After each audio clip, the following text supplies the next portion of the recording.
আসসালামু আলাইকুম গাইস, সবাই কেমন আছেন? আশা করছি সবাই অনেক অনেক বেশি ভালো আছেন। আল্লাহর রহমতে আমি অনেক ভালো আছি। দীর্ঘ অনেক দিন পর সাইকেলটাকে ঘর থেকে বের করব। সাইকেলটা কি কি সমস্যা হচ্ছে তা দেখবো। সামনের চাকায় পিছের চাকায় হাওয়া আসেনি, ভালো করে দেখে নিই, তারপর একটু সাইকেলটা চালিয়ে দেখি ঠিকঠাক আছে কিনা। দুনো চাকায় ঠিকঠাক ভাবে হাওয়া রয়েছে, এখনো কিছুদিন আগে হাওয়া দেওয়া হয়েছে তাই এখনো আছে।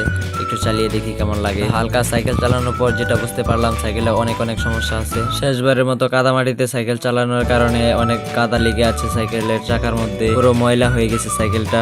সামনের 3 কাটার গিয়ারটাও ক্ষয় হয়ে গেছে এবং বেবি সেটটাও হালকা নাড়াচাড়া করতেছে, এটাও বদলাতে হবে মনে হচ্ছে। তারপর আমার অয়েল ব্রেক দুটোটাই কি জানি হয়ে গেল, বুঝতে পারলাম না। সম্ভবত অয়েল কমে গেছে তাই ব্রেক একেবারেই কাজ করতেছে না। আর সবচাইতে দুঃখজনক বিষয় হলো এটা দেখেন গাইস, এটার ভিতরে সব চুরিমুরি মনে হয় ভেঙে গেছে একেবারে। এটা একেবারে ফ্রি হয়ে গেছে, বুঝলাম না। ভিতরে মনে হয় অনেক ক্ষতি হয়েছে, এটা নতুন করে ঠিক করতে হবে, না হলে সাইকেল ভালো করে চালানো যাচ্ছে না। পরবর্তী ভিডিওতে তোমাদেরকে দেখিয়ে দেবো আমার সাইকেলে কি কি নতুন লাগালাম, কি কি করলাম। পরবর্তী ভিডিও পাওয়ার জন্য অবশ্যই চ্যানেলটিকে সাবস্ক্রাইব করে একটা লাইক দিয়ে পাশে থাকো। আজকের মতো বিদায় নিচ্ছি, সবাই ভালো থাকবেন, আল্লাহ হাফেজ।